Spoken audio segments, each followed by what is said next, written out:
travel Friday, Saturday meeting if you choose to have it on Saturday, and then Sunday travel home.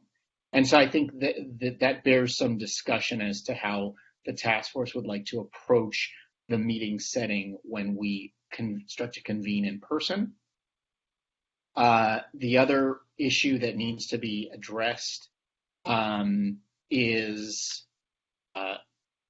well, I guess we'll talk more about travel coordination and how that would work. But the other thing that needs to be considered by the task force and factored into the members' travel planning or planning ahead for which days they're available is whether the task force wants to have all of its meetings in Sacramento or plan to have meetings that rotate. I think Dr. Grills can speak potentially to the community engagement meetings happening sort of all over the state. And the task force also mentioned, I think, raised in its initial meeting whether or not the task force wanted to have in-person meetings if it went back to in-person around the state. And that's something that I would also encourage you to consider in voting when and where to have the meetings in February, March, April, or May, so that task force members can consider that location when answering our doodle poll as to when they would be available to actually attend the meetings. I know I've just mentioned a whole bunch of different considerations, and I'm not asking the task force to set the meeting dates right now. That's something we can do by the doodle poll. But I think the key questions are, focusing on Saturdays and then locations for the in-person meetings so that the members can figure out their travel plans.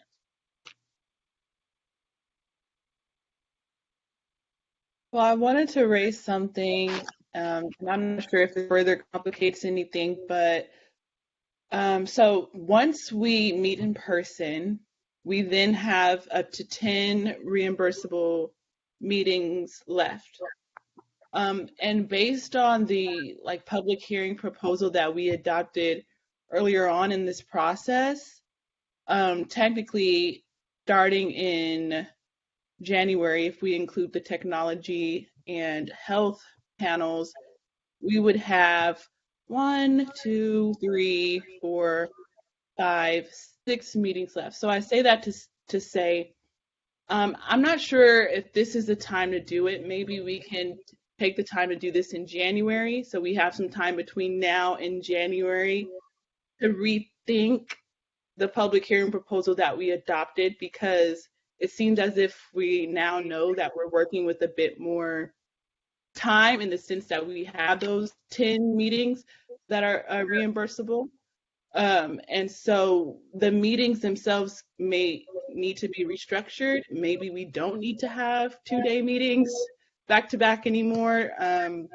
That's just something to bring up.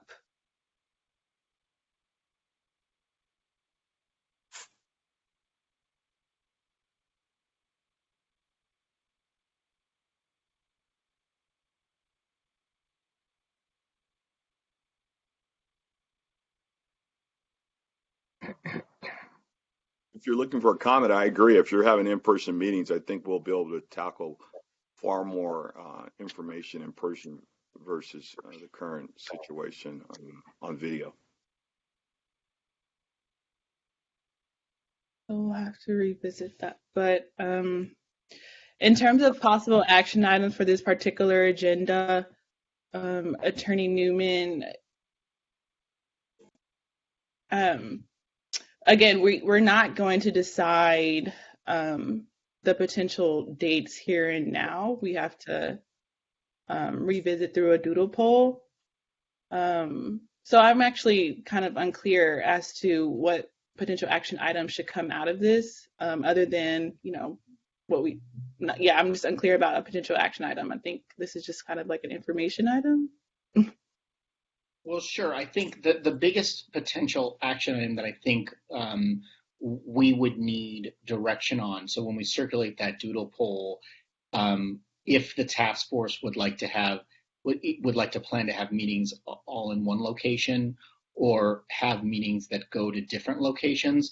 I think it'd be important when we do the doodle poll for February, March, April, and May, or whenever the task force would want to schedule those meetings, that we be able to include the location so that members can factor in the location to their availability. For example, if something is in Sacramento, a member in San Diego may need to plan for travel getting to and from Sacramento in addition to being in the meeting. And then the other factor in that, as you just raised, 2-day meetings or 1-day meetings, that would be another factor in people being able to respond to the doodle poll. The idea is we would plan to get this information from all the task force members, report back in the January meeting on when we have a quorum for in-person meetings, the various dates for the task force to decide and set the at least February, March, and April meetings. And I'm just talking about setting dates. The second issue you've raised with regard to subject matter, if looking at the presentation that you gave Chair Moore in, I believe it was the second meeting, we're already up to sort of, I guess we could call it part of meeting 5, in that we've now public health. You are now going to consider public health on its as a meeting along with technology, which leaves history of policing and war on drugs, the criminal legal justice system, and then getting into the discussions on legal considerations for reparations, exploring reparations in the form of compensation, exploring reparations in the form of restitution, exploring reparations in the form of rehabilitation, exploring reparations in the form of satisfaction and guarantees of non-repetition, proposals for reconciliation. And those are the topics that were covered in the original proposal, which is on the website if people want to check that. So we could come up with a couple of things, and partly this is at your direction. I do think we need to, in the next segment, sort of confirm the January meeting date and the agenda. And then coming out of this section, I think we would want to have a vote of the task force on a plan for locations. And if you, Chair Moore, or somebody, or want to delegate to another member or to DOJ to come up with a plan for addressing all of the remaining topics or any additional topics that were not included in your original proposal.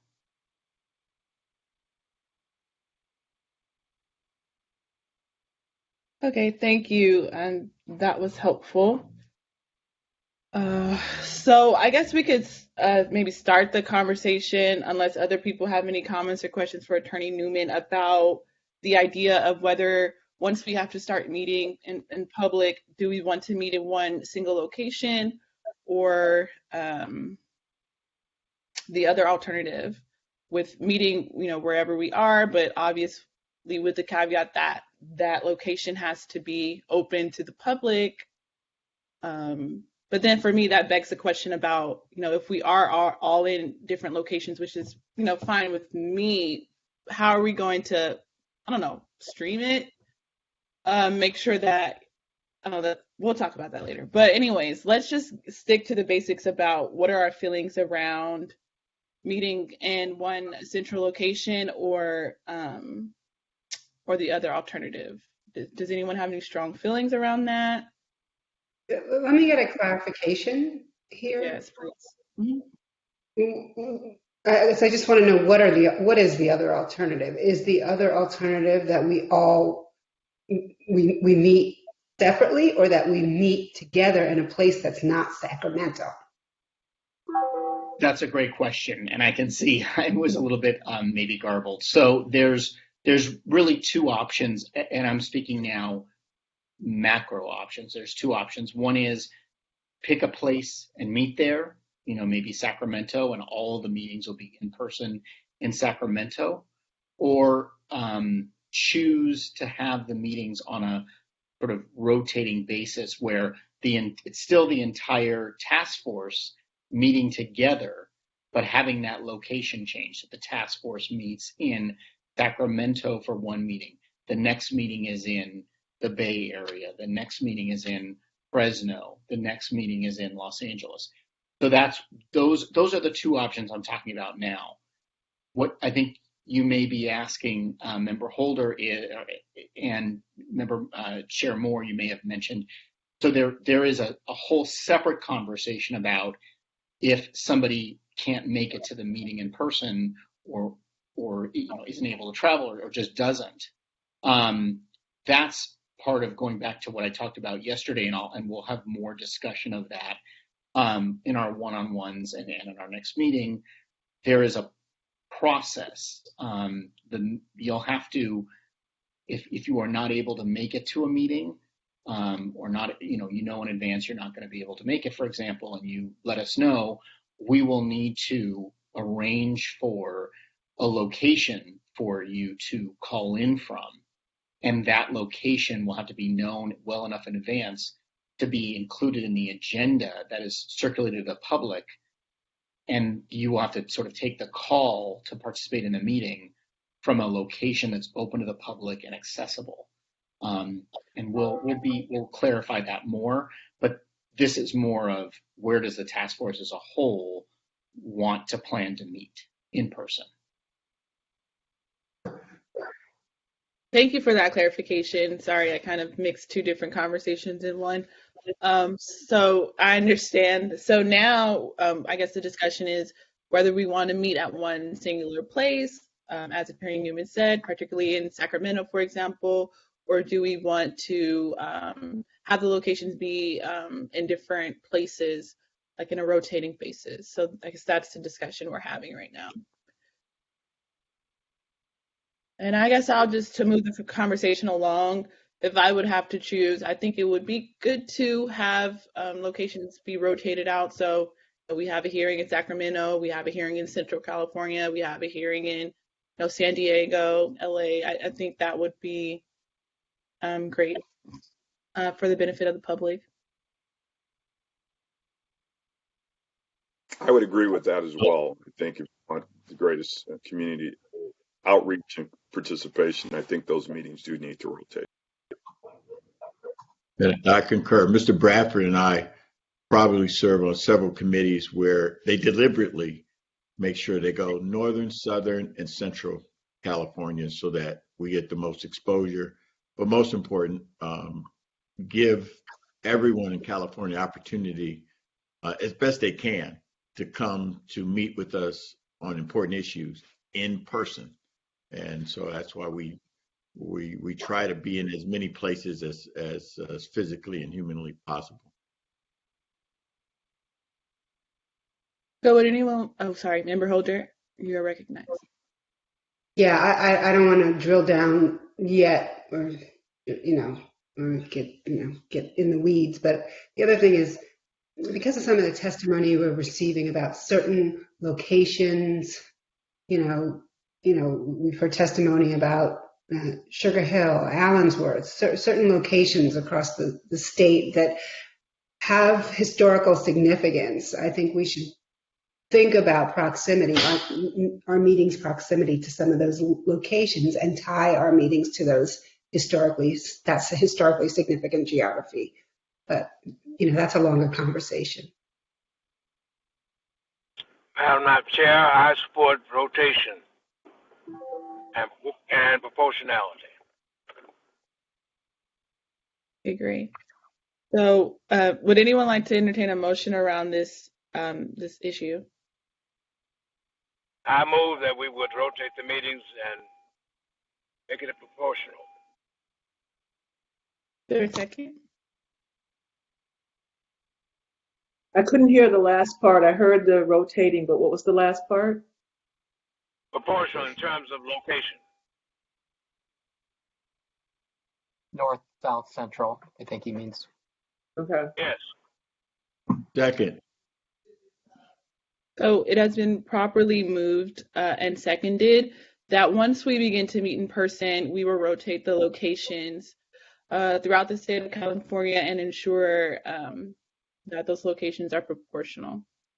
Is there any discussion on this matter? Call for the question. The question has been called. Parliamentarian Johnson, you can establish a roll call vote, please. Thank you. Okay.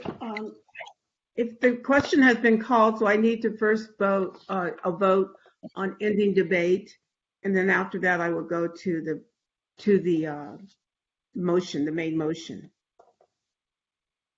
Chair Great. Moore. Pardon me. Aye. Aye. Thank you.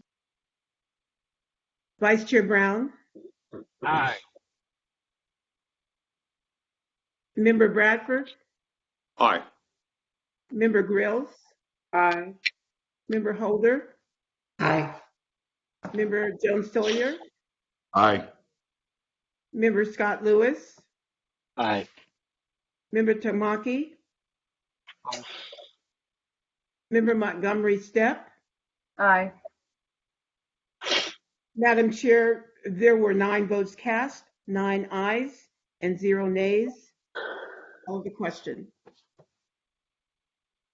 Thank you. There are 9 ayes, 0 nays. The question has been called. Parliamentarian Johnson, may please cue a roll call vote for the motion on the floor. Thank you. Thank you.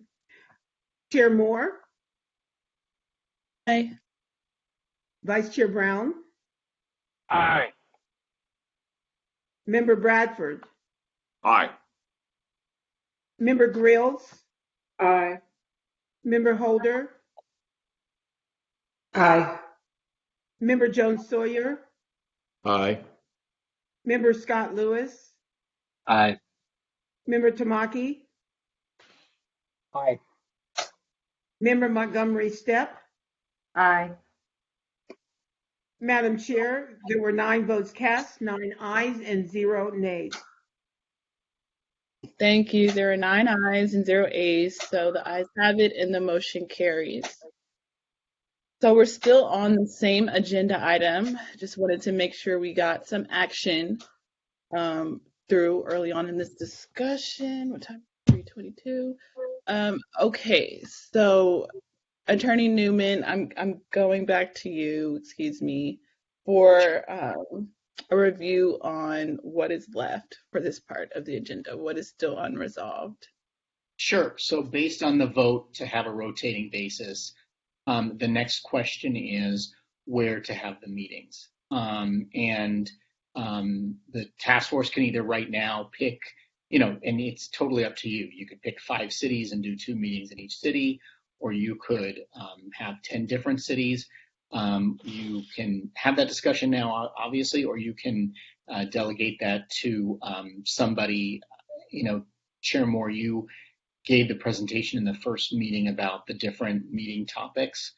You could delegate to somebody to come up with meeting topics and locations that responds to member holders' comment about certain meeting topics or certain discussions, also including on their agenda issues that are pertinent to those areas. So maybe a geographic aspect. If we have a meeting in San Diego, we have testimony about specific San Diego historical issues, things of that nature. And that's something that you can either do here as a group in discussion, or you can delegate to an advisory committee to return at the next meeting with a proposal for an agenda, essentially for the remainder of the task force meetings, the remaining 10 in-person meetings from February on.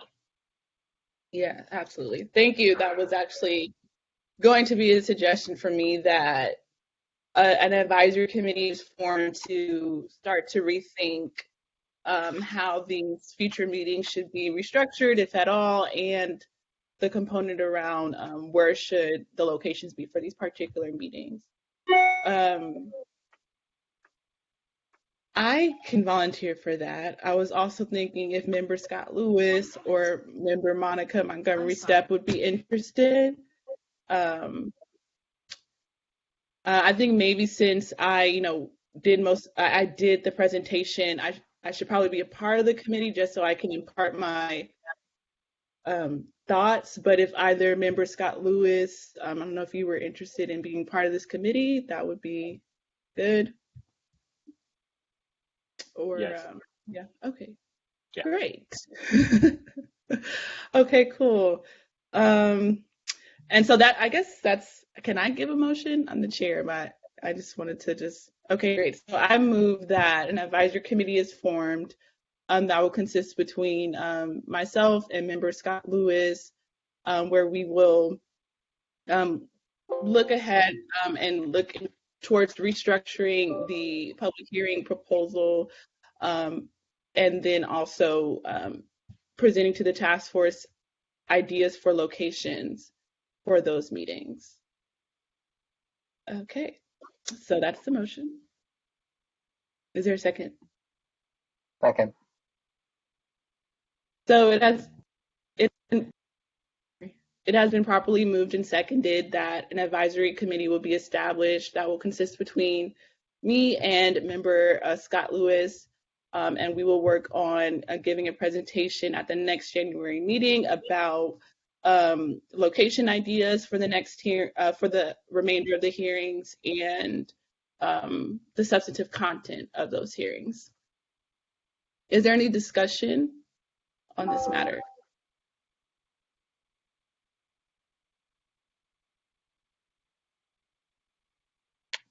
Hearing no further discussion, I will cue Parliamentarian Johnson so that a roll call vote may be established. Thank you.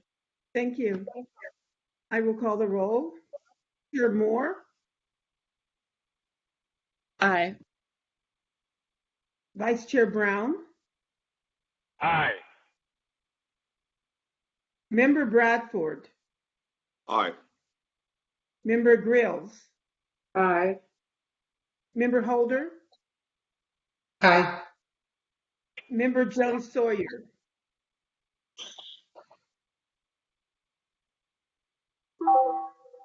Member Jones Sawyer. Aye. Thank you. Member Scott Lewis, Aye. Member Tamaki, Aye. Member Member Montgomery Stepp. Aye. Thank you, Madam Chair. There were no nays. I'm sorry, there were 9 votes cast and no nays. All votes were yes. Thank you, Parliamentarian Johnson. There were 9 ayes and 0 nays, so the ayes have it and the motion carries. So I believe that wraps up this particular agenda item. Were there any lingering comments or questions or concerns, Attorney Newman, around this particular item? I just realized that the advisory committee will be coming back in the next meeting with the proposed locations, which the task force will have to vote on, which means we will not necessarily have a vote. We will not have a location for the February meeting in order to gauge people's ability to be at the February meeting. So the one last thing I would suggest, I know this is kind of backtracks from the last motion, but maybe if for the ability for the task force to all plan for a 2-day in-person meeting in February, maybe just one thing that the task force can do is vote on a location so we can include at least that location in a doodle poll for the setting of the next meeting. Okay. So does any member of the task force want to put out a motion and choose a location for our February meeting? No, but I don't want to do that, but I do want us to be informed by the fact that February is Black History Month. So we may want to think about that and publicity around it and a location with easy access to media and all that stuff.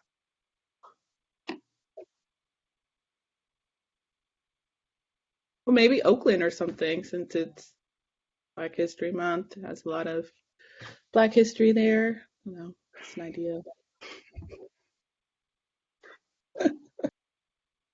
Molly and I are saying, yeah. Sounds good All to the What'd be big, me. wrong with San Well, Francisco? the same for Los Or Angeles and San Diego. you don't have to travel. Yeah. oh, Vice Chair Brown, were you saying something? Why not San Francisco? Why not? You said Black History Month? Maybe that's the place we go to Allendale. Oh, Allensworth. I'm sorry, Allensworth. Alan's, I had thought about that. It's just not easy access, but I was thinking about that. Yeah. Tulare, Just, is that the closest for yeah, Tulare? Hmm. it's Tulare, yeah. And probably Fresno would probably be your closest airport and then drive in from there. Well, I yield to Allensworth because of its historicity. I would strongly support an Allensworth meeting. I just don't know if February Right, might be the the best access. time for it. Right. Oh,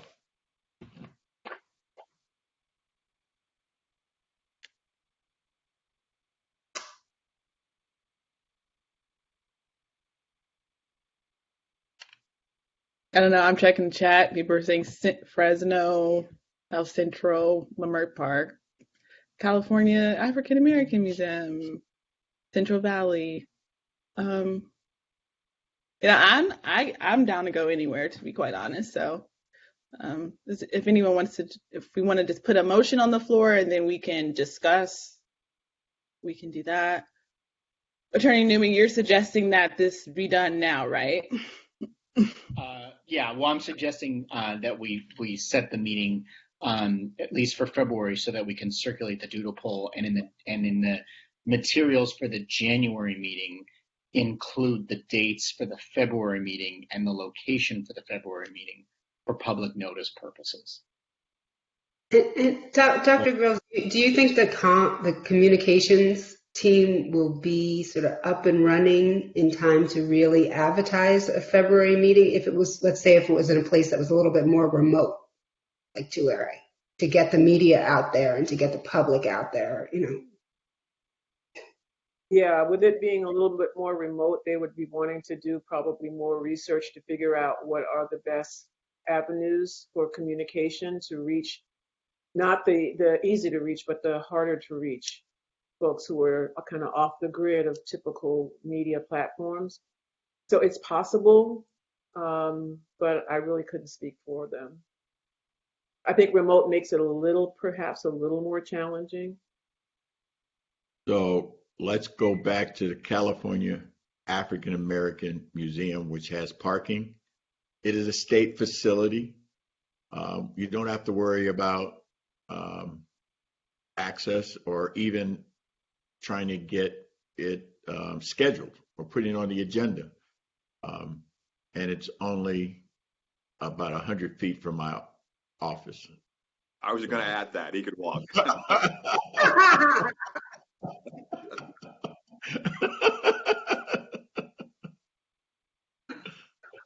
It has African American in it, so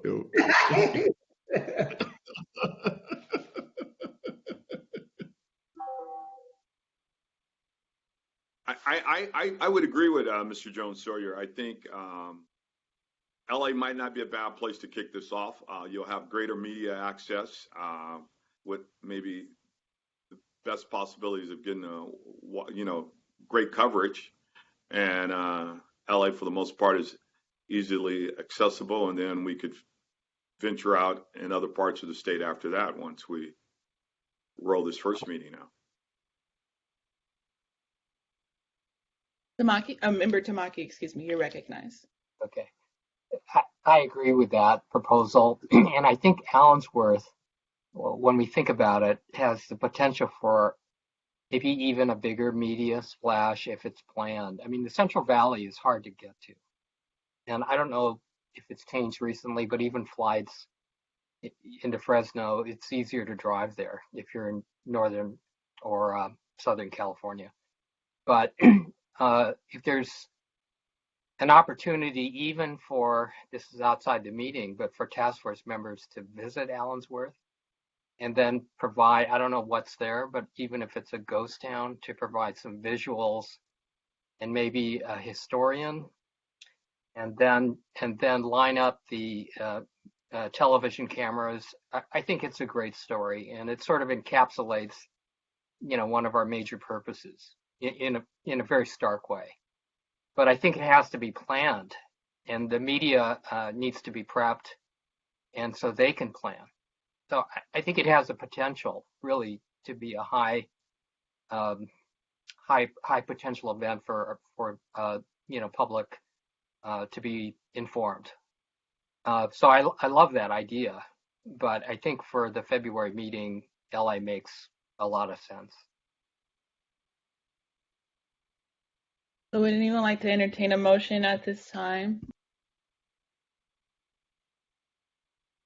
I will make a motion that our first in public meeting of the Reparations Task Force for February would be conducted in LA, and specifically at the African American Museum located in Exposition Park. Madam Chair, Yes. Vice Chair Brown? before we take that motion, I would like strongly to suggest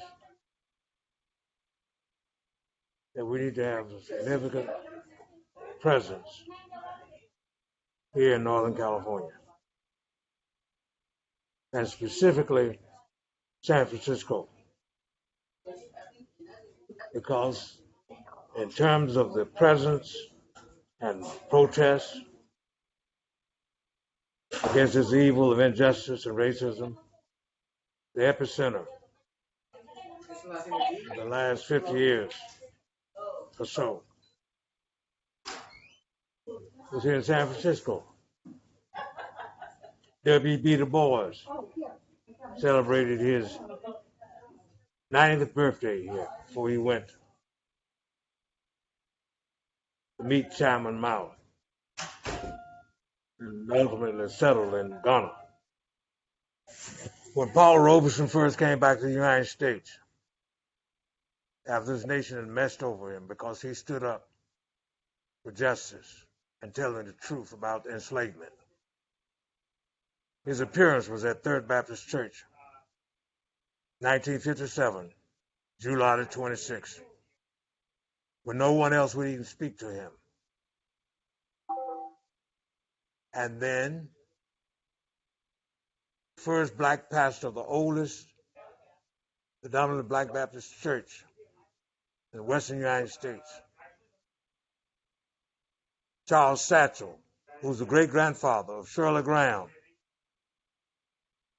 the wife of W.B. Du Bois. It's here in San Francisco. And then the Harlem of the West, our culture, our entertainment, was the Fillmore. Not Southern California, but the Fillmore, where there was a thriving business community that was displaced by so-called redevelopment, but it was black removal. I think we need to flex our muscles and make some noise here in Northern California, in addition to venues in Southern California. Oh, And then I will. Willie Lewis Brown Jr. was the first black mayor of San Francisco and had the longest tenure as Speaker of that assembly.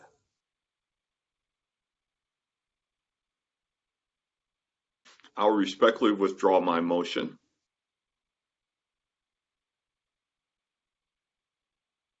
Okay, thank you. The motion, does there need to be do we need to vote to withdraw the motion, or it's just withdrawn because there was no second, right? Okay, That's correct. thank you very much. Okay, so the motion has been withdrawn. So now there's space to make a new motion. So would anyone like to entertain a new motion as regards to what will be our first location for our first in-person hearing in February. I make a motion that we make it San Francisco. Is there a second? I will second that motion. So it has been properly moved and seconded that our first in-person hearing will occur in San Francisco in February.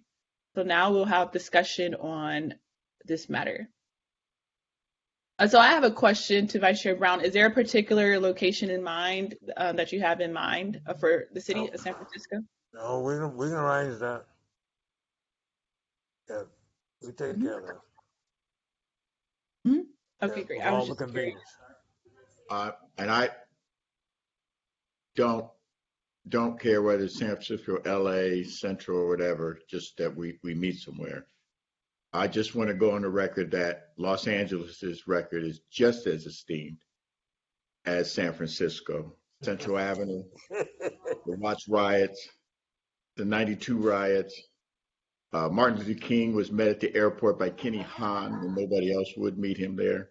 So we too, Watts has a rich history of culture. So we too have that. Just want to make sure I put on the record that we are just as distinguished in African American culture as San All right. Francisco. I say amen to that. I would agree. And part of the miseducation is that people don't even know the term South Central LA was derived because African Americans were moved from downtown Los Angeles in the 30s and moved to Central Avenue. And that was the hub. And you had the Dunbar Hotel, Club Alabama, Club Flame, where Duke Ellington, Ella Fitzgerald, they all played and resided there on Central Avenue. So I agree with Mr. Jones-Sawyer. There is a rich history there. Also means, wherever we have the location, again, I'm turning to the communications firm.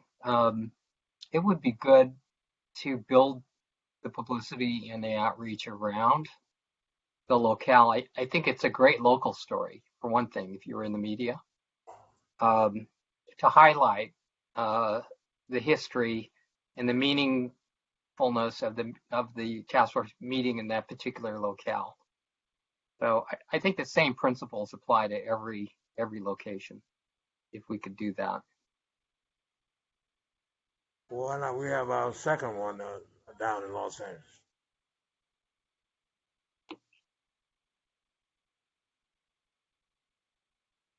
I'd like to make that motion. The second one be in Los Angeles.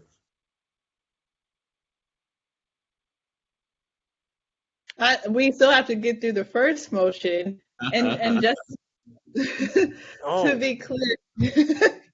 So there was a second, right? Member Bradford, you seconded the motion? Yes, I did. Okay. That might be an addendum to his motion, but yes, I did second the motion. So we're still in the discussion phase. Are there any comments, questions, concerns related to the idea of having our first in-person meeting in San Francisco in February? I would just like to suggest, if time permits, regardless of what the locations are, that we maybe get a 15-passenger van and do a historical visits of many of those sites. I think that's media traction as well. So I think to show the importance of those locations and locales and, and what's there today too. So well, I have two vans for you. Okay. All right. Are you driving? No, I have a chauffeur for you.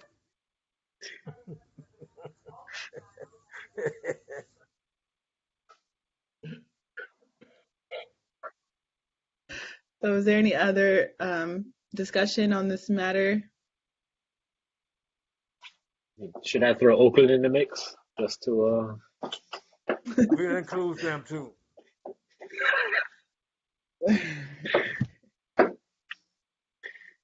All right. So hearing no further discussion,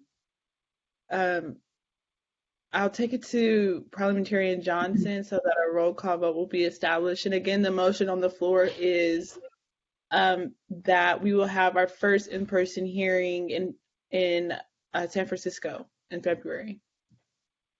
Thank you, Madam Chair. Madam Chair, Aye. Vice Chair Brown, Aye. Member Bradford, Aye. Member Grills, Aye. Member Holder, Aye. Member Jones Sawyer, Aye. Member Scott Lewis, Aye. Member Tamaki, Aye. Member Montgomery Stepp. Aye. Madam Chair, there were 9 votes cast, 9 ayes and 0 nays. Thank you. Excuse me. There were 9 ayes and 0 nays. The motion carries. So we will have our first in-person hearing in February, and the location will be San Francisco. Thank you, Vice Chair Brown. Madam So, Chair, yes, you are would it be in recognized. order for me to make a motion for the second meeting? We do that. Would it? Yeah, I'm sure we can. Well, Sure. I move that we go to Los Angeles for the second meeting. Is there a second? Second.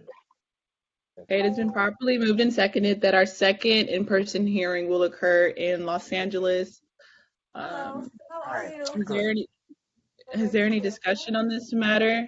I guess the discussion I would say is that I don't know if we can amend the motion to say we'll, look into using the California African American Museum for that location. Yeah. Are there any other comments, questions, concerns, discussion on this motion? Hearing no further discussion, I'll turn to Parliamentarian Johnson so that a roll call vote will be established. And again, the motion on the floor is that the second in-person hearing will occur in Los Angeles. Thank you, Madam Chair. Chair Moore, Aye. Aye. Vice Chair Brown, Aye. Member Bradford, Aye. Member Grills, Aye. Member Holder, Aye. Member Jones Sawyer, Aye. Member Scott Lewis, Aye. Member Tamaki, Aye. Member Montgomery Stepp. Aye. Madam Chair, there were 9 votes cast, 9 yeas and 0 nays. Thank you. There were 9 ayes and 0 nays. The ayes had it, so the motion carries. Okay. So we will move on to the next agenda item, which is agenda for next hearing, review, discussion, and possible action item. And I will again turn to Attorney Newman for assistance on this agenda item. Thank you. Sure, no problem. And just to finalize, so we will take those locations that you provided and we'll do a doodle poll for everybody for the February and March meetings based on those 2 locations. So we do ask that everyone respond to that doodle poll so that we can coordinate.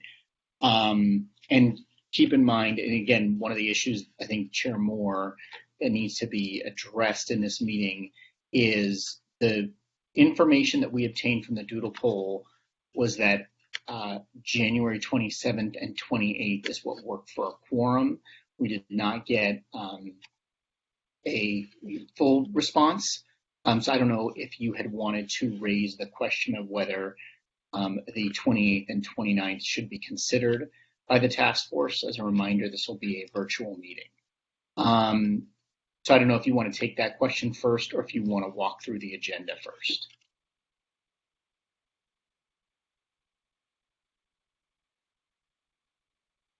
Yes, we can take the question first. Can you restate the question, please? The question is, we didn't get a full response on the doodle poll with regard to potential meeting on Friday the 28th and Saturday the 29th, and felt that it was, given the discussion that was had during the last meeting, merited discussion as to whether the non-full response on the doodle poll indicated that people truly were not available on those dates, or if you wanted to have a discussion with the members of the task force in the meeting about reconsidering those dates or confirming those two dates, the 27th and 28th as in the agenda that was included.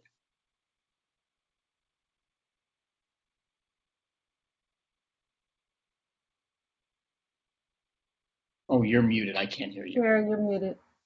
Oh, sorry. How about we look at the proposed agenda? Maybe that will inform the discussion a bit. Okay. So based on the discussion in the last meeting in which the task force directed the Department of Justice to create a new meeting in January that focused on all aspects of health, which include public health, mental health, and physical health, as well as shifting technology from the busy agenda we've had these last 2 days to this other meeting in January. We devised a proposed agenda that would encompass these topics. You can see them now on your screen. Trini, if you can go to the next page, there you go.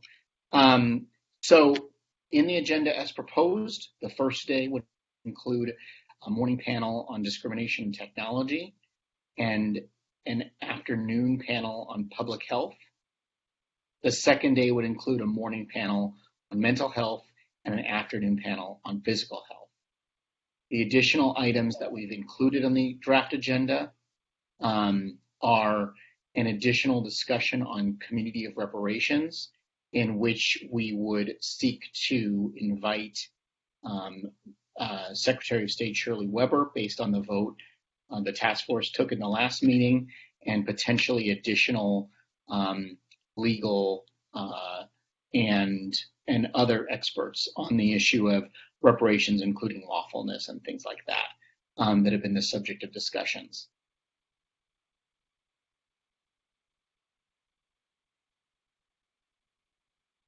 I guess so. My question was going to be, if this upcoming meeting in January had to be 2 days.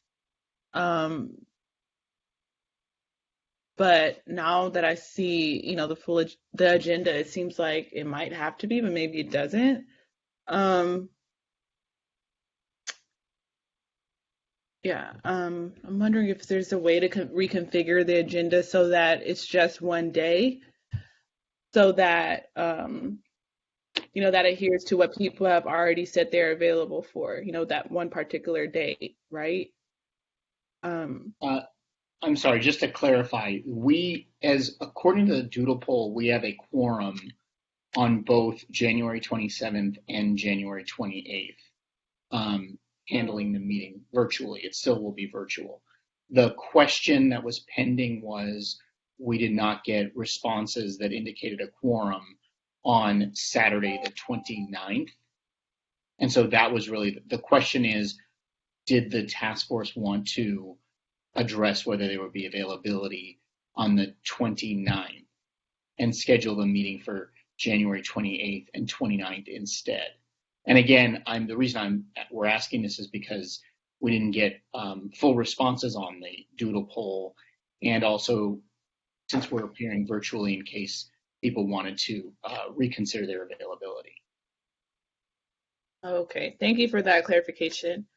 I'm of the opinion we should just stick to the dates that people have where there's a quorum, which is Thursday and Friday. But if other task force members would like to speak on the idea of being available on that Saturday, please feel free to do so.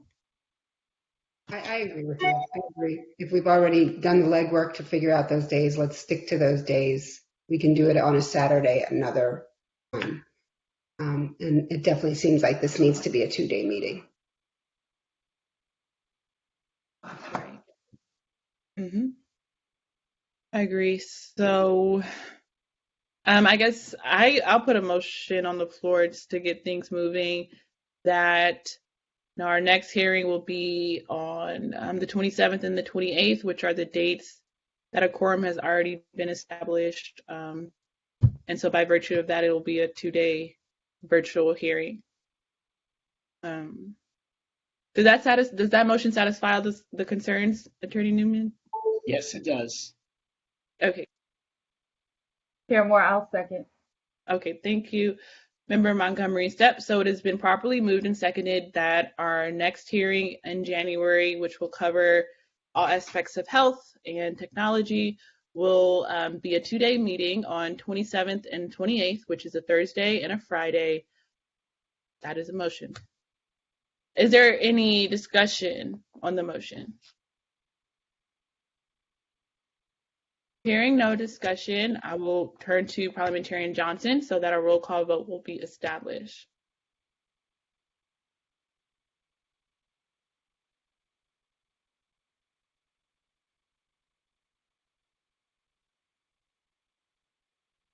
Parliamentarian Johnson?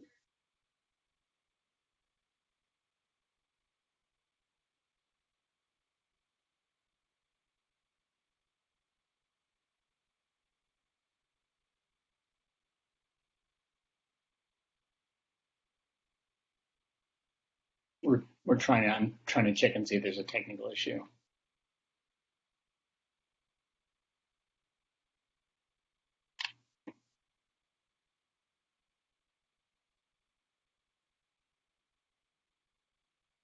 I think we've had a technical Hello, issue. Chair Moore. I would be happy to take the roll. Thank you, Ms. Martin Walton. Yes. Please proceed. Thank you. Okay. I will go in order, and this is to the motion to accept the January 27th and 28th as the next meeting. It will be remote. And I will go in order. Chairperson Moore. There's feedback, but Oh dear, I wonder why.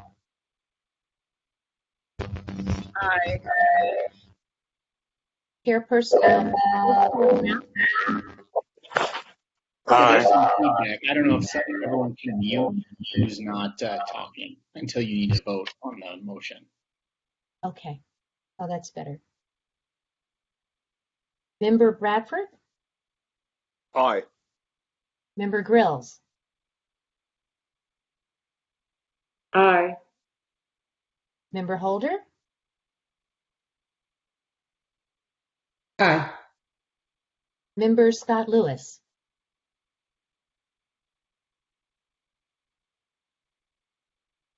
Member Scott Lewis? I think you are muted. That's not, I think so. Did you get aye for Vice Chair Brown? Member Tamaki? Aye. Member Jones Sawyer? Aye.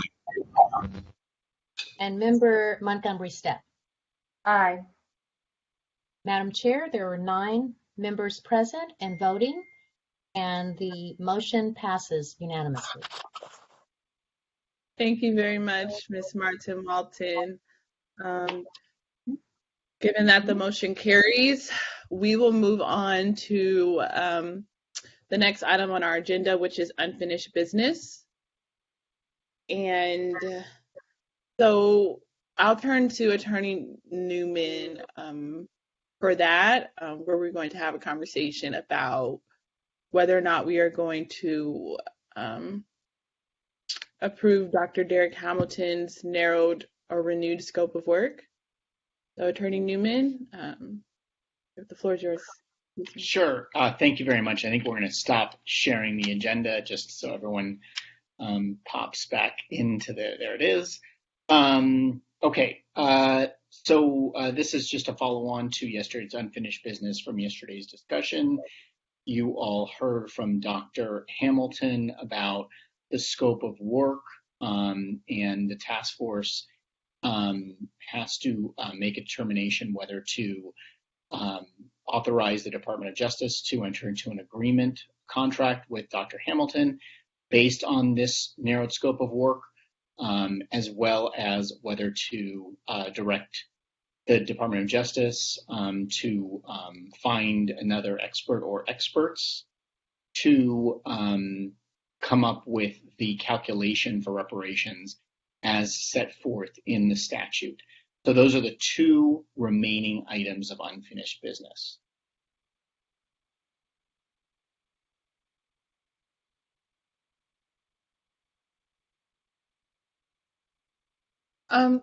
Attorney Newman, can you repeat the second item of unfinished business? Sorry, I think it's going to. Sure, no problem. So under AB 3121, the task force is required to determine how, in consideration of the task force's findings, any form of compensation to African Americans with a special consideration for African Americans who are descendants of persons enslaved in the United States is calculated. Pursuant to our conversation yesterday, Dr. Hamilton indicated that he was able to do the second component, which is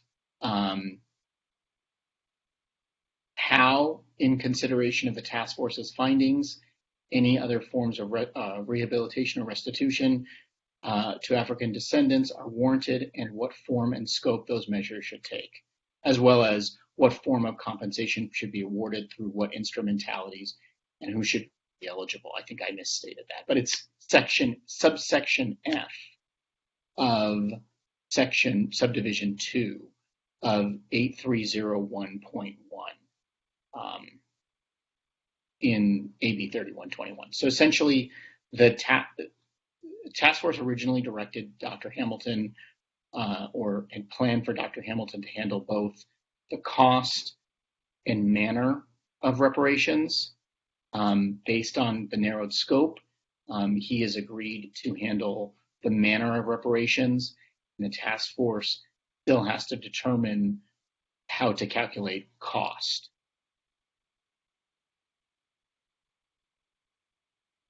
Was that clear? I didn't know if you have any questions. Yeah, sorry. Yes, it's all related to Dr. Derek Hamilton. I guess that's just the clarification that I wanted to get.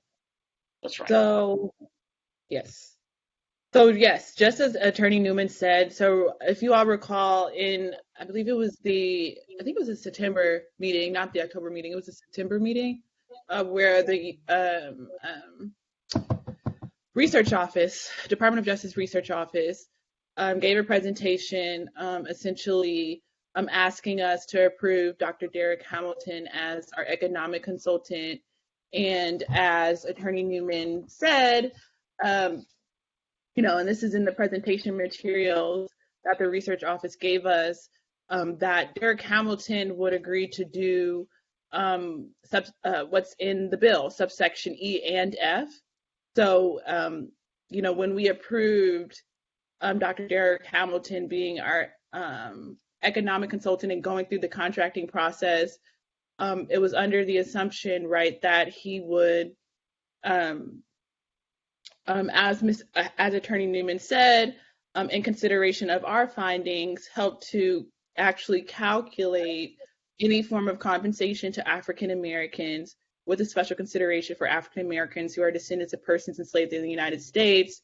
And then he would also, in addition to those calculations, help to form what methodologies or instrumentalities through which that compensation should be awarded. So that was what was presented in the September hearing.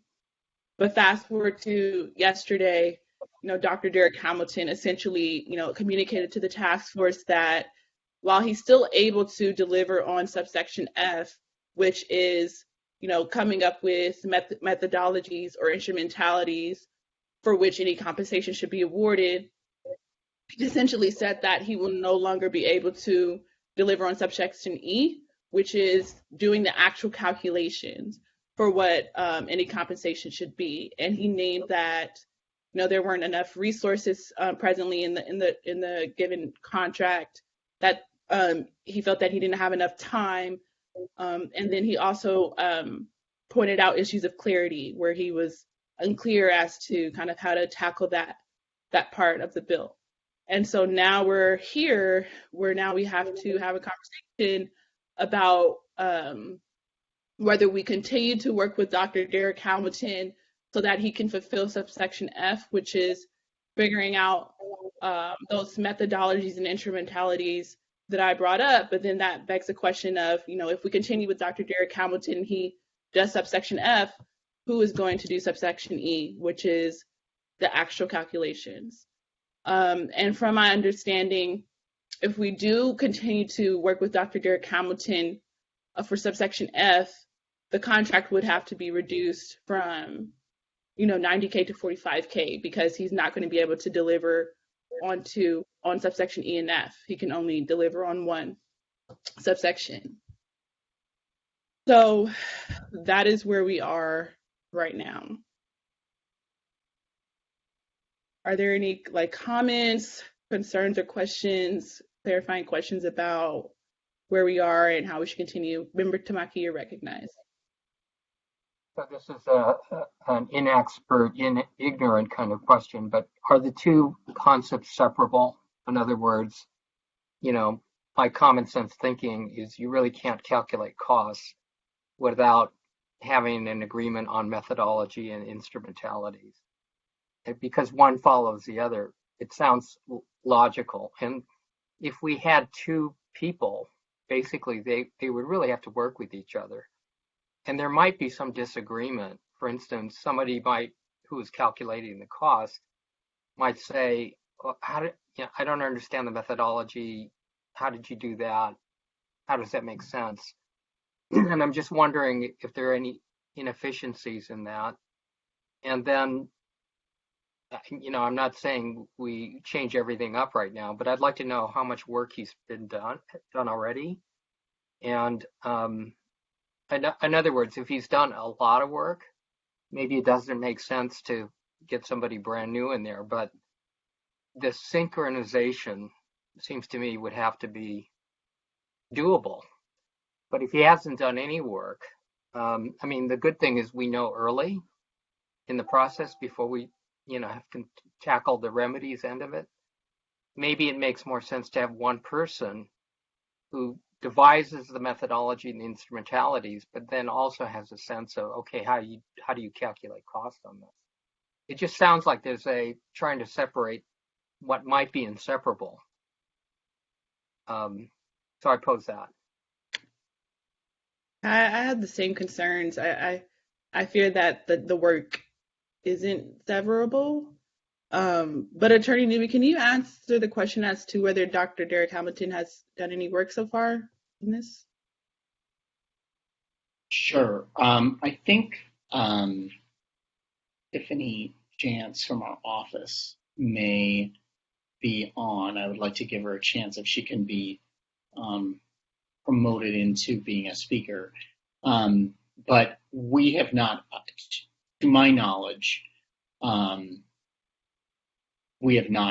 he has not done any reimbursable work under the contract. The contract hasn't been signed or anything like that. We've been going through the process of determining the scope of the agreement, which is what came before you yesterday. And so, to my knowledge, other than sort of scoping out the project and doing initial evaluation and preparing for his appearance and testimony yesterday, he hasn't done anything on the project. So I don't know if the task force did not proceed with him, whether he has thus far. I think he's incurred probably reimbursable time in his initial preparations, and we have to talk about that with him. But he hasn't, to my knowledge, or I don't believe he's actually performed any aspects of the contract. And I've successfully delayed long enough to allow Tiffany to try to get on here. Tiffany, I don't know if you heard all that. Do you have anything, Tiffany Jantz DeSormo from our research center? Do you have anything that you can add to that or clarify?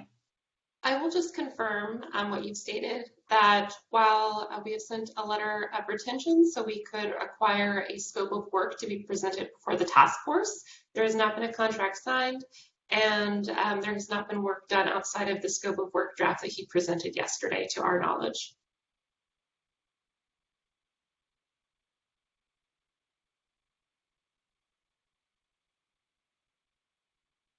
Thank you. Are there any other questions, comments, concerns related to this? I will say that we do have William Darity and Kristen Mullen. William Darity is an economist at Duke, and at our first meeting, at our July meeting rather, we ratified Darity and Mullen's work with the DOJ. And so Darity is consulting the task force already, and he's also an economist. And so, that is an option that we can look to him, for the calculations, and potentially for the methodologies if he can recruit other economists in his network, like Trayvon Logan, for instance.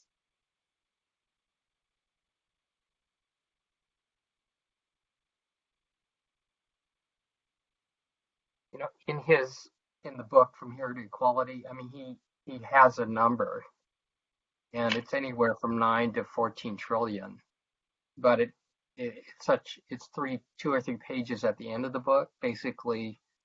So we don't know the methodology or what he was considering, but in order to get to a number, I presume that he did it's based on something.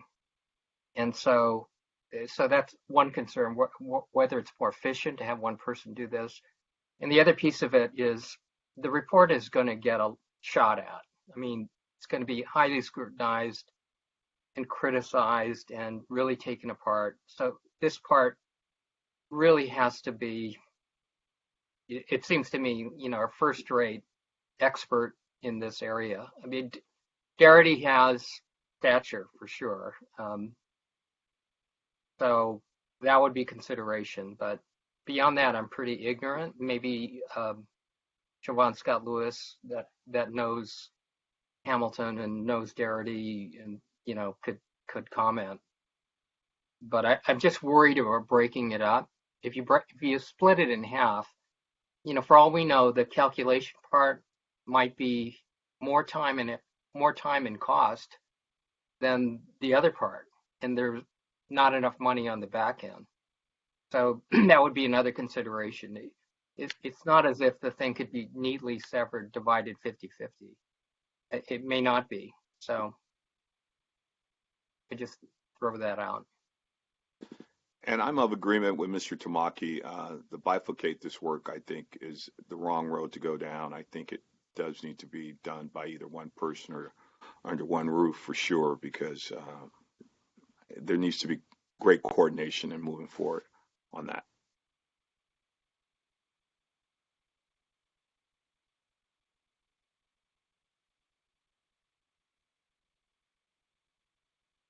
Member Groves, you're recognized. I just was wondering, this is for attorneys. Did we have any information how much cost it would be to do this? Sorry, there was a lot of feedback. I think you were asking me about the cost. Yeah, did he indicate what the additional cost would be to actually compute and do the calculation? No, we were not able to get an additional cost or how much additional time.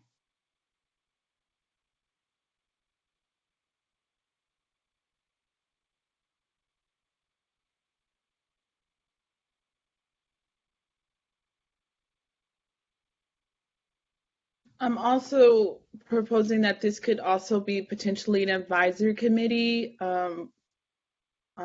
where members of the task force, address ENF, where the advisory committee could take the lead on like working through the contract with any of the economists that we might choose, and working on the second report in particular where those calculations will be in. Just an idea as well.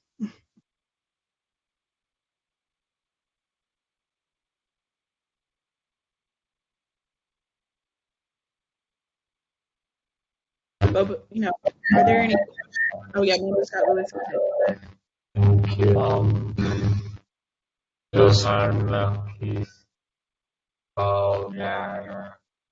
The both works still right of catastrophe, which would be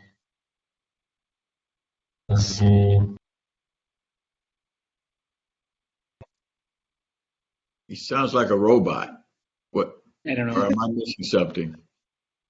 Unintelligible. Go on. Maybe, I don't know, member Scott Lewis, yeah, if he can log back out and log in again. Sorry. We've been trying to figure out behind the scenes the technical aspects.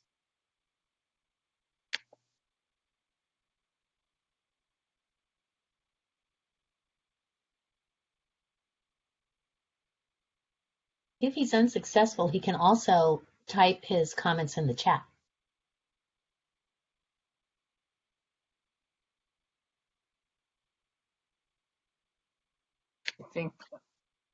I mean, in this realm of experts, what I'm concerned about is we get somebody connected to the academic community, and then person's familiar with research of this kind. So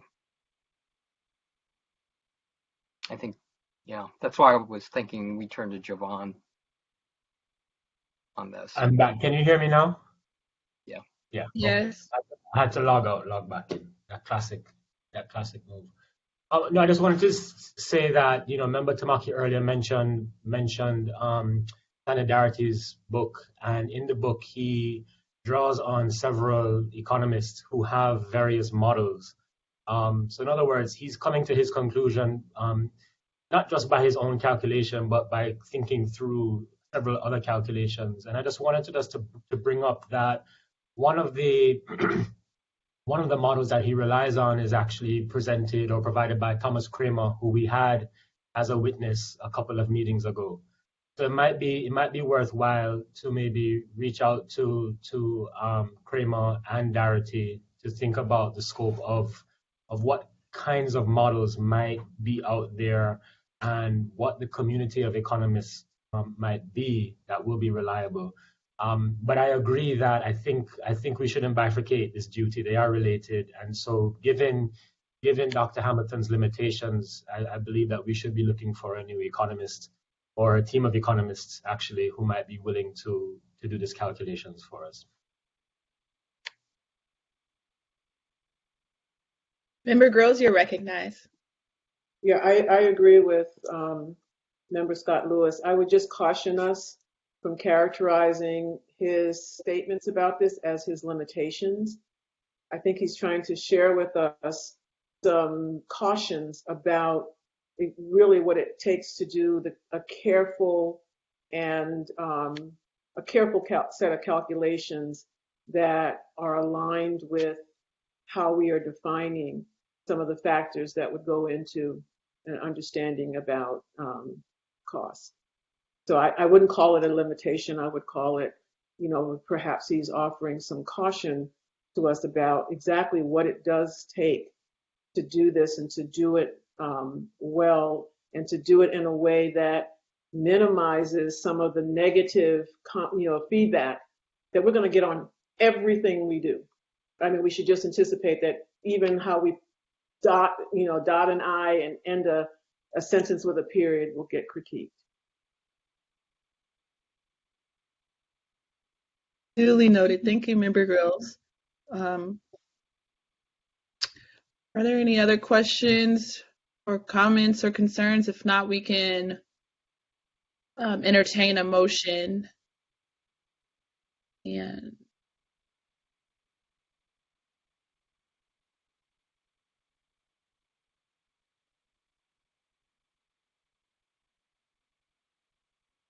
to entertain a motion and put two things into one motion. So I move that the task force not elect to proceed with Dr. Derek Hamilton's contract.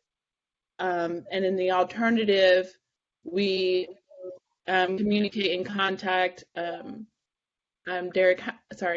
Dr. Darity to see his availability and interest in convening a team of economists to tackle subsection E and F in AB 3121 bill text. So that's the motion on the floor. Okay, great. So it's been properly moved and seconded that the task force will not proceed with Dr. Derek Hamilton's contract for the economic consultant position, and instead we will follow up with Dr. Darity to have conversations around him assisting along with a team of economists that he's connected to fulfill subsection E and F of AB 3121 in the bill text. Is there any discussion on this matter? Okay, hearing no further discussion, I'll turn to Parliamentarian Johnson so that a roll call vote may be established. Thank you. Chair Moore? Aye. Chair Moore votes aye. Vice Chair Brown? Aye. Vice Chair Brown votes aye. Member Bradford? Aye. Member Bradford votes aye. Member Grills? Abstain. Member Grills abstains. Member Jones Sawyer? Aye. Member Jones Sawyer votes aye. Member Holder? Abstain. Member Holder abstains. Member Scott Lewis? Aye. Member Scott Lewis votes aye. Member Tamaki? Aye. Member Tamaki votes aye. Member Montgomery Stepp? Aye. Member Montgomery Stepp votes aye. Madam Chair, there were 9 members present and voting. There were 7 ayes and 2 abstentions. No nays. Thank you, Parliamentarian Johnson. There were 7 ayes and 2 abstentions and 0 nays. Therefore, the ayes have it and the motion carries. Okay, so now, before we go to our last item of the agenda, I wanted to raise something that was brought up in public comment, and then I got a note from staff that this could potentially be a part of an agenda item for next month for consideration, and that is whether the task force wants to create a letter or some sort to President Biden to create a federal commission for reparations through executive order.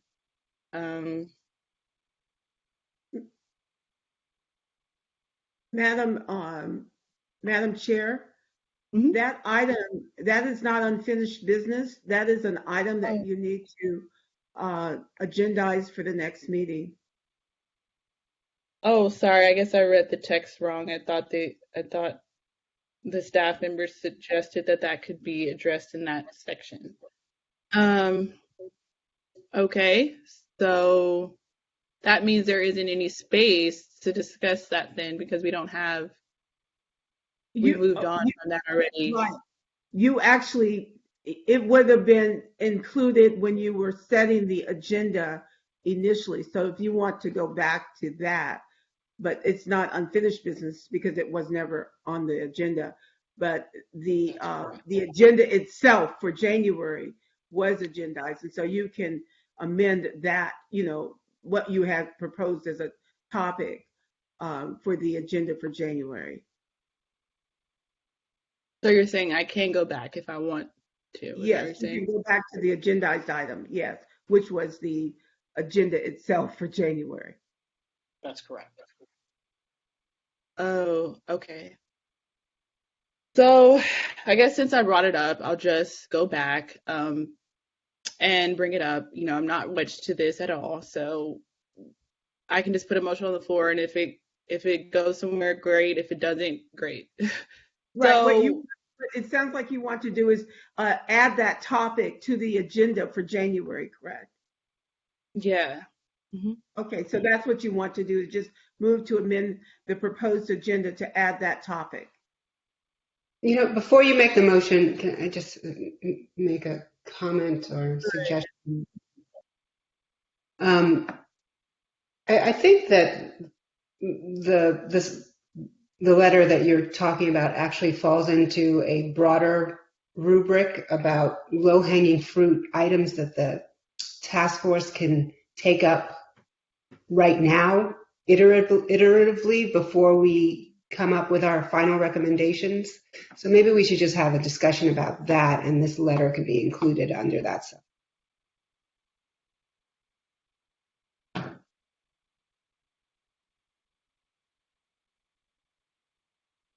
Sorry, that's a great suggestion. That sounds good. So I'll move to amend that. We'll add to the agenda for January a discussion about low-hanging fruit, things that the task force collectively can, act on before the end of the process. So, is there a second? I second. Okay, so it has been properly moved and seconded that at our January hearing, we will have a conversation about low-hanging fruit, and that discussion could include or would include the concept of the letter that I just discussed, amongst other ideas. So now we'll move to discussion. Is there any questions, comments, discussion on this agenda item? I do have a question. When you use the term low-hanging fruit, is it clear enough that people will understand what you mean? Is it described clear enough? You want something more descriptive that will encompass everything that you're seeking to include?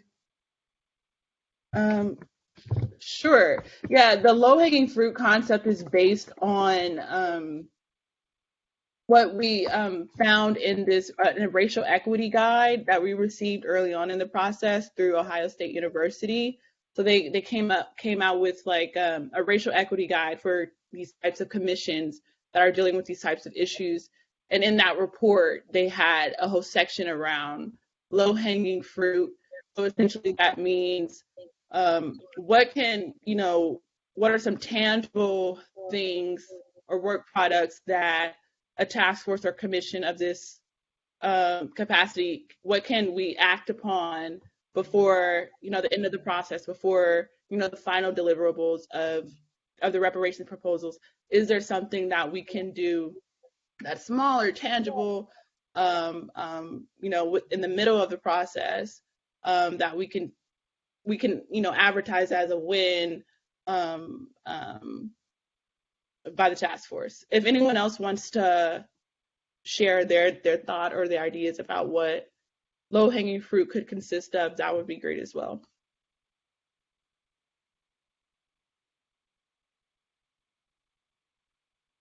Well, easily achievable actions which fulfill the mission of the task force that can be implemented before the task force issues its final report.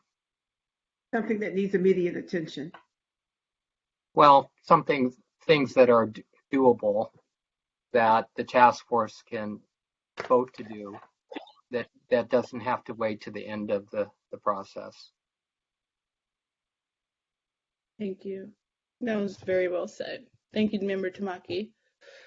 So is there any further discussion on this matter? Okay, if not, I'll call parliamentarian so that a roll call vote may be established. Would you repeat the motion? Yes, so the motion on the floor is to amend the January agenda item to include a discussion on low-hanging fruit, and that will be a discussion on short-term or deliverables that the task force can, act upon before the end of this process. Thank you. And I just would like to clarify one thing, if I may, Chair Moore. Attorney Newman. Just in terms of this agenda item, is this an agenda item that you would want to have an advisory committee or a member of the task force or DOJ present something, or is it something that you want to have the discussion in the next meeting on? So the two options would be to have some kind of presentation and vote on executing, or else just a conversation on with potential execution thereafter. Well, maybe, did someone have a suggestion? I was going, Member Tamaki, go ahead. You're recognized. Oh, I can't speak for anybody, but I'd like to hear a conversation. I can't speak for others. But I would like to hear a conversation. Can you hear me? Yes. I'd like to hear everybody's thoughts, because there may be, 3 or 4 things, or there may be a dozen things. So, I'd like to have a discussion if that can be done.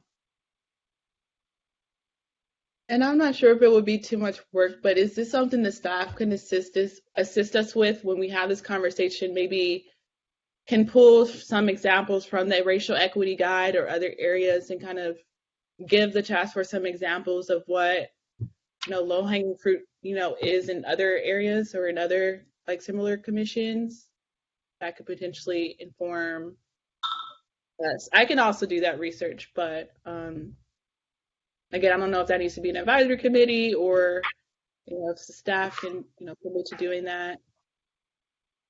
Yeah, we can commit to developing some background material and information for your consideration. And also, obviously, we welcome members of the task force providing materials to us also for consideration for that conversation, which we can present back in the materials.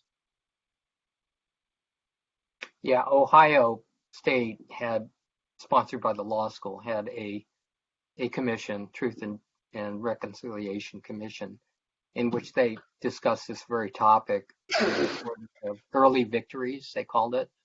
In other words, things that were easily achievable that would be uplifting and show progress even before the final, product was produced by the commission. So I can research that, Michael, and send you some things. Thank you. Chair Moore, may I say something? Yes, Member Girls, you're recognized.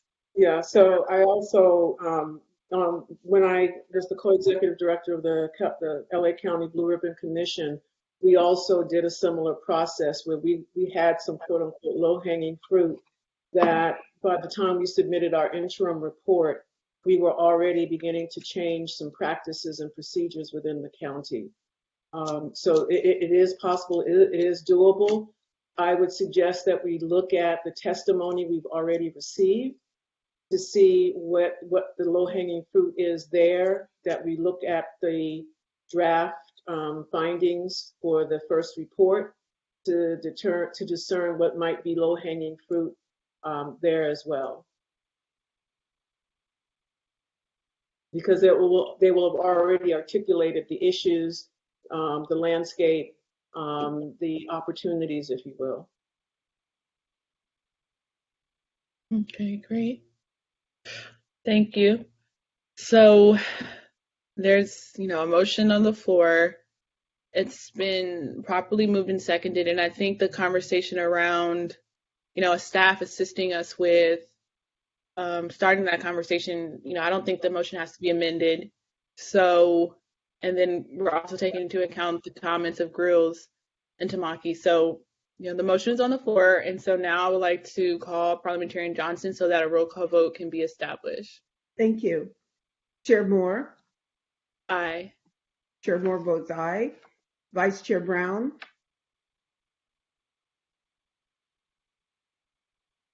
Member Grills? Aye. Member Grills votes aye. Member Bradford? Aye. Member Bradford votes aye. Member Holder? Aye. Member Holder votes aye. Member Jones Sawyer? Aye. Member Sawyer votes aye. Member Scott Lewis? Aye. Member Scott Lewis votes aye. Member Tamaki? Aye. Member Tamaki votes aye. Member Montgomery Stepp? Aye. Member Montgomery Stepp votes aye. Madam Chair, there were 8 Amos members. Brown, aye. I'm sorry, Vice Chair Brown? Aye. Thank you. Vice Chair Brown votes aye. There were 9 members present and voting, 9 ayes and 0 nays. Thank you, Parliamentarian Johnson. There were 9 ayes, 0 nays, and 0 abstentions, and so the motion carries. Thank you all. So now we're at the last item of our agenda, which is closing remarks and adjournment. I want to thank everyone, including public and staff and task force members for, these incredible 2 days and for this incredible 6 months, right? We have covered so much ground since we first impaneled in June. We've heard in total, hundreds. We received in total hundreds of public comments, phone calls, emails.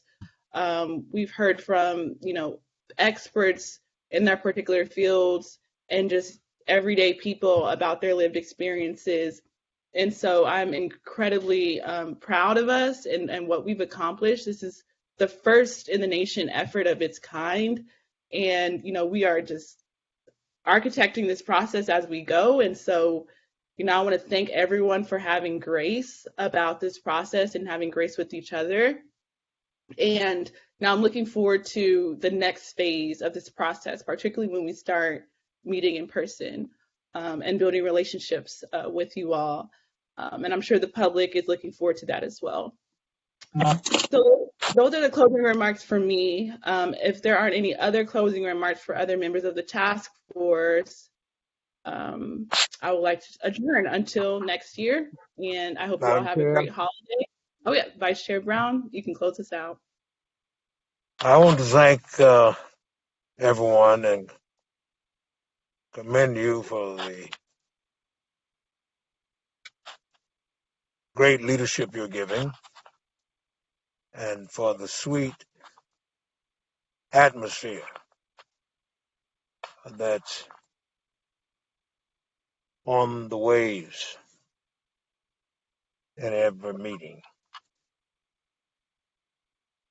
And you're all just off the chart as a dream team. Let's keep it up. Let the good times roll on. Absolutely. And I also wanted to acknowledge the press who have been engaged in this process. We have received, press from the New York Times, the Guardian, the LA Times. A lot of us have been featured in local podcasts and in local publications. And so, this is really just the beginning, and we're looking forward to, building on this work. So thank you all. And without further ado, the meeting is adjourned. See you all in January.